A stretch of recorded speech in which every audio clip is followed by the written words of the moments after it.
Who could resist the allure of Elizabeth Taylor's striking violet eyes? A true trailblazer in classic Hollywood during the 1950s, she navigated a world filled with scandals and passionate love affairs while building an impressive filmography. Her role in the 1953 film The Girl Who Had Everything showcased her talent and charisma. By the 1960s, she was recognized as the highest-paid star, solidifying her status as a female legend in the entertainment industry. Despite the fame and fortune that surrounded her, this iconic beauty, known for her portrayal of Cleopatra, felt an emptiness within. What was it that eluded her? Stay tuned to uncover the significant revelations that lie ahead. Born in Heathwood, a northwestern part of London, Elizabeth Rosamond Taylor grew up in a vibrant environment alongside her brother Howard. Their upbringing in London allowed them to interact with high-profile families, including artists and politicians, which exposed Elizabeth to a world of creativity and influence. She attended the preparatory school of Byron House, where her education began to shape her future. Raised with the conservative, yet optimistic beliefs of Christian Science, Elizabeth developed a strong moral foundation that would guide her throughout her life. As the early days of 1939 approached, the family faced uncertainty due to the looming threat of war across Europe. The situation became increasingly perilous, prompting the United States ambassador to encourage the Taylors to migrate. This pivotal moment led her parents to decide to move to the United States, where they eventually received dual citizenship. Settling in Beverly Hills, California, the Taylor family embraced their new life, and Elizabeth continued her education at Hawthorne School, laying the groundwork for her future in the entertainment industry. Born to Frances Lynn Taylor, an art dealer, Elizabeth Taylor's family background played a significant role in shaping her future.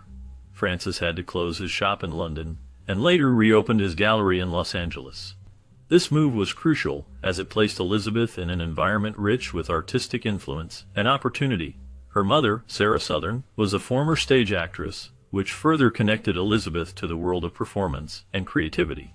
Growing up in a household that appreciated the arts, it was only natural for the young brunette to gravitate towards the creative media industry. The family's sudden migration to California opened doors that would lead to her remarkable career in acting. Elizabeth's early exposure to the arts, combined with her family's support, set the stage for her to become one of the most iconic actresses in Hollywood history. Her journey from a young girl in Los Angeles to a celebrated star is a testament to the impact of her family background on her life and career. Noticing the blooming beauty of young Elizabeth Taylor, her circle of elite friends often remarked on her striking physical attributes. Her double eyelashes, which were attributed to a genetic mutation, added to her allure and emphasized her mesmerizing pair of deep blue eyes. These eyes had a unique quality, appearing almost violet at certain angles, captivating anyone who looked into them. Her luscious brunette hair framed her face beautifully, complementing her porcelain complexion. This combination of features created an image that was nothing short of picture perfect. Elizabeth's hourglass figure further enhanced her star quality, making her a standout in any crowd. Her general features were harmonious and striking, embodying the classic beauty that Hollywood adored. With such remarkable attributes, it is no wonder that she became an icon of her time, admired not only for her talent, but also for her stunning appearance. The combination of her unique traits made her a true symbol of beauty in the film industry. As her mother initially resisted the idea of her daughter auditioning, believing it was not suitable for a socialite, circumstances changed when the war in Europe made it clear they would not return to London soon. This realization opened the door for Elizabeth Taylor to explore the film industry, which offered a unique opportunity to learn about American culture and expand their social circle. With her mother's eventual support, Elizabeth began auditioning for major studios. She caught the attention of both Metro-Goldwyn-Mayer and Universal Pictures. Ultimately, she accepted the offer from Universal, marking the beginning of her early career in Hollywood. During this time, her father's art gallery also benefited, attracting more clients from the film industry, which helped to further establish their presence in the American cultural landscape. Elizabeth's journey into acting was not just a personal ambition, but also a strategic move for her family, intertwining their lives with the burgeoning film world. In 1942, Elizabeth Taylor took on her first significant role in the comedy film, There's One Born Every Minute. At that time, the casting director felt she appeared too mature for her age when compared to other young stars like Judy Garland and Shirley Temple. Despite this initial setback, Taylor did not give up. She found a way to showcase her talent and secure more opportunities. In 1943, she used her English accent to land a role in Lassie Come Home. This film marked a turning point in her career, allowing her to demonstrate her acting skills and charm. The success of Lassie Come Home led to further roles in the film series, helping to establish her as a rising star in Hollywood. Taylor's ability to adapt and her determination to succeed played a crucial role in her early career. Her journey from being seen as too mature to becoming a beloved actress illustrates her resilience and talent in the competitive world of film. Finally, at the age of 12, Elizabeth Taylor landed her first starring role in the film National Velvet. This role required her to have a British accent and skills in horseback riding. However, the filming had to be postponed because she was just inches away from the desired height for the character. To prepare, the young starlet practiced diligently and even wore braces to straighten her teeth. She went through the discomfort of tooth extraction to remove her baby teeth, all to meet the filmmakers' demands. They also requested that she dye her hair and adjust her eyebrows to fit the character better. The most challenging request was to change her name to Virginia, but her parents firmly rejected that idea.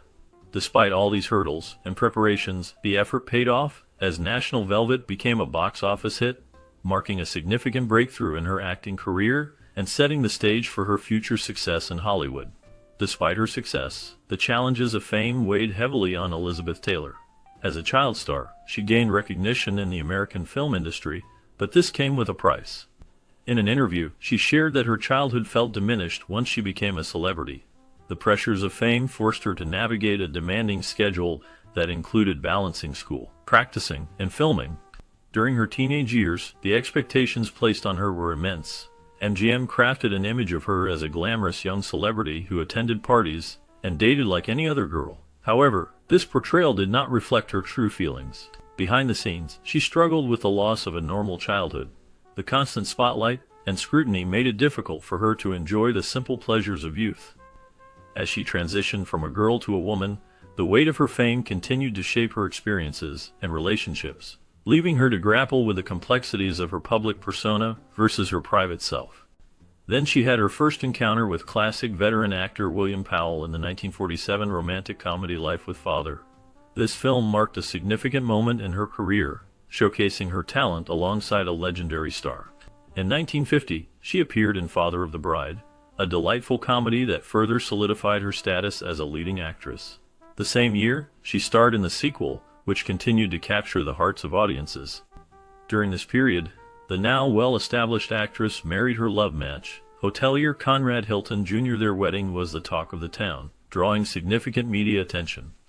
In 1953, she took on another noteworthy role in The Girl Who Had Everything, portraying a spoiled daughter madly in love. This film was particularly special as it was William Powell's last MGM picture before his retirement. During this time, Elizabeth Taylor faced challenges with MGM, as she was tied to a long-term contract for several films despite her grievances against the studio. This situation persisted even during her maternity leaves following her second marriage in 1957. In the late 1950s, a significant moment in Elizabeth Taylor's career unfolded with the release of Raintree County. This film was intended to surpass the monumental success of Gone with the Wind, which starred Vivien Leigh. However, Raintree County did not achieve that level of acclaim. Despite this, the film earned Taylor her first nomination for Best Actress at the Academy Awards. This nomination came shortly after her tumultuous divorce and her marriage to producer Mike Todd. Tragically, Todd's life was cut short when he died in a plane crash, leaving Taylor heartbroken. In her grief, she turned to her work, immersing herself in acting as a way to cope with the loss. During this time, rumors began to swirl about her alleged affair with American singer Eddie Fisher, who was still married to actress Debbie Reynolds. This scandal captured the media's attention and added to the complexities of Taylor's life, showcasing both her personal struggles and her resilience in the face of adversity. In 1963, Elizabeth Taylor broke free from the constraints of MGM and took on the iconic role of Cleopatra in a grand historical film produced by 20th Century Fox. This production was notable not only for its immense scale, but also for its stunning cinematography, which earned critical acclaim. Taylor's performance as the infamous Egyptian queen was groundbreaking, making her the first actress to receive a $1 million talent fee for a single role. During the filming of Cleopatra, she became involved in a passionate and illicit love affair with her co-star Richard Burton, which captured the public's imagination and added to the drama surrounding the film. Their relationship was tumultuous and intense, often making headlines. Following Cleopatra, in 1966, Taylor starred in Who's Afraid of Virginia Woolf, a film that showcased her incredible acting range and earned her further accolades. She continued to impress audiences with her performances in The Taming of the Shrew in 1967 and Reflections in a Golden Eye, solidifying her status as one of the most talented and captivating actresses of her time. Despite all the fame and glory, there was still something missing for Elizabeth Taylor. She had it all in her films, yet her real life was filled with ups and downs. As she reached middle age, her fame began to decline with the rise of new stars in Hollywood. However, this did not stop her from taking on more work and seeking love. Elizabeth fell in and out of love frequently, much more than her characters did on screen. It raised questions about whether these were mere infatuations or something deeper. Her first marriage to hotelier Conrad Hilton in 1950 ended in divorce after just a year. She then married British actor Michael Wilding, with whom she had 2 children, but that marriage also ended in divorce. Following that, she married producer Mike Todd, who tragically died in a plane accident. They had a daughter together. Elizabeth's personal life became even more complicated when she had a scandalous affair with singer Eddie Fisher, who was married at the time. He divorced his wife to marry Elizabeth, but their relationship also ended in separation. Her fame became intertwined with the scandals of her many love affairs, making her life a mix of public admiration and private turmoil. Falling in love with Richard Burton marked a significant chapter in Elizabeth Taylor's life. Their romance began on the set of the film Cleopatra, where their chemistry was undeniable. This connection led to the adoption of a daughter, Maria Burton, further intertwining their lives. For 2 years, the couple sought refuge from the public eye, trying to escape the intense scrutiny that came with their fame. During this time, they focused on cleaning up their previous divorces, preparing for a future together. When they finally married, it was a moment that captured the attention of the media and the public alike. Their love story was filled with drama as they married, divorced, and remarried, creating a whirlwind of headlines. Each twist and turn of their relationship was a spectacle, showcasing the passionate yet tumultuous nature of their bond. Despite the fervor of their romance, it ultimately ended in a breakup, leaving behind a legacy of love that was both captivating and complex. Then our leading lady married the U.S. Senator named John Warner and supported his campaigns. Their marriage was a significant chapter in her life, as she became involved in political activities and public appearances alongside him. However, after some time, they separated, marking another change in her personal journey. Following this, our aging star found love again and married her final husband, the humble construction worker Larry Fortensky. Their relationship was unique, as it brought together 2 very different worlds. Despite the initial excitement, their marriage lasted for 5 years, ending in divorce in 1999. Tragically, Larry had a fatal accident shortly after their separation, and was in a comatose state for several weeks. Elizabeth Taylor rushed to the scene to support him during this difficult time, showing her enduring care for him. It was later reported that the actress even put his name on her last will, highlighting the deep connection they shared despite their divorce. Born with a golden spoon, Elizabeth Taylor was a remarkable actress known for her stunning violet eyes and captivating performances. She led a truly passionate life both on and off the screen. From a young age, she was thrust into the spotlight, becoming a child star in Hollywood. Her beauty and talent quickly made her a household name. Taylor starred in many iconic films, showcasing her range as an actress. Movies like Cleopatra and Who's Afraid of Virginia Woolf highlighted her ability to portray complex characters with depth and emotion. Despite her fame and fortune, Taylor's personal life was marked by a series of tumultuous relationships. She was married multiple times, seeking love and companionship but often facing heartbreak. Her tragic love affairs became as famous as her films, drawing public fascination. Many admired her resilience and strength in the face of adversity. While she had everything at her disposal, the unconditional love she sought eluded her. This contrast between her glamorous life and her search for lasting love adds a layer of complexity to her legacy. Her story invites reflection on the nature of love and companionship, making her life a topic of interest for many. Which of her movies or love affairs do you find most intriguing? Share your thoughts in the comments section below. Her legacy extends beyond her captivating performances and tumultuous personal life. Elizabeth Taylor was a pioneer in leveraging her star power for activism, most notably in her efforts to raise awareness and funds for HIV/AIDS research. In the 1980s, when the disease was often misunderstood and stigmatized, Taylor used her fame to bring attention to the crisis. She co-founded the American Foundation for AIDS Research, known as AMFAR, which played a crucial role in funding research and supporting those affected by the disease.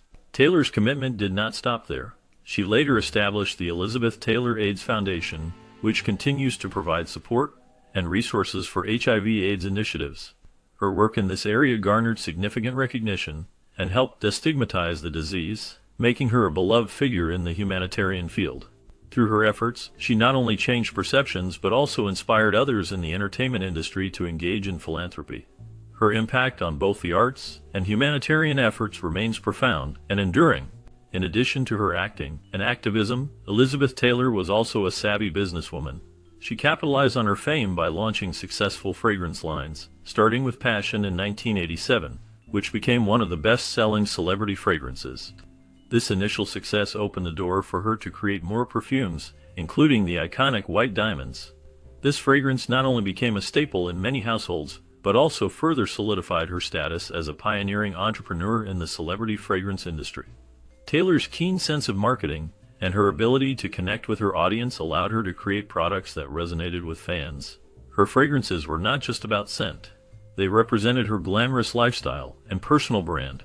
Taylor's business acumen ensured that her influence extended well beyond the silver screen, allowing her to build a legacy that included both her artistic contributions and her entrepreneurial spirit. Her ventures in the fragrance market showcased her understanding of consumer desires and trends, making her a role model for many aspiring businesswomen. Elizabeth Taylor's influence on popular culture cannot be overstated. Her distinct style, characterized by her glamorous fashion choices and iconic jewelry, set trends that are still emulated today. Taylor was known for her stunning violet eyes and her ability to captivate audiences both on and off the screen. She wore exquisite gowns and adorned herself with remarkable pieces of jewelry, often featuring diamonds and other precious stones. This sense of style not only made her a fashion icon, but also inspired countless individuals to embrace bold and elegant fashion statements. Moreover, her public persona was a blend of vulnerability and strength, making her a relatable yet aspirational figure for many. Taylor faced personal challenges, including tumultuous relationships and health issues, yet she always managed to project a sense of resilience. This duality in her character resonated with fans, allowing them to connect with her on a deeper level. Her ability to reinvent herself and adapt to the ever-changing landscape of Hollywood further underscores her enduring appeal as a cultural icon. Taylor's legacy continues to influence new generations, reminding us of the power of authenticity and style in shaping popular culture. In her later years, Elizabeth Taylor faced numerous health challenges that tested her strength and spirit. She battled several life-threatening illnesses and underwent multiple surgeries, yet she did not let these setbacks define her. Instead, she remained active in her philanthropic efforts, dedicating much of her time to causes she cared deeply about, particularly those related to HIV/AIDS awareness and research. Her commitment to helping others showcased her resilience and determination, qualities that endeared her to fans and admirers around the globe. Taylor continued to make public appearances, captivating audiences with her charm and grace, even as she dealt with her health issues. She spent her final years surrounded by family and close friends who provided her with love and support during this challenging time. Elizabeth Taylor passed away in 2011 at the age of 79, marking the end of an era in Hollywood. Her legacy lives on through her iconic films, her significant philanthropic work, and the lasting impact she had on the entertainment industry.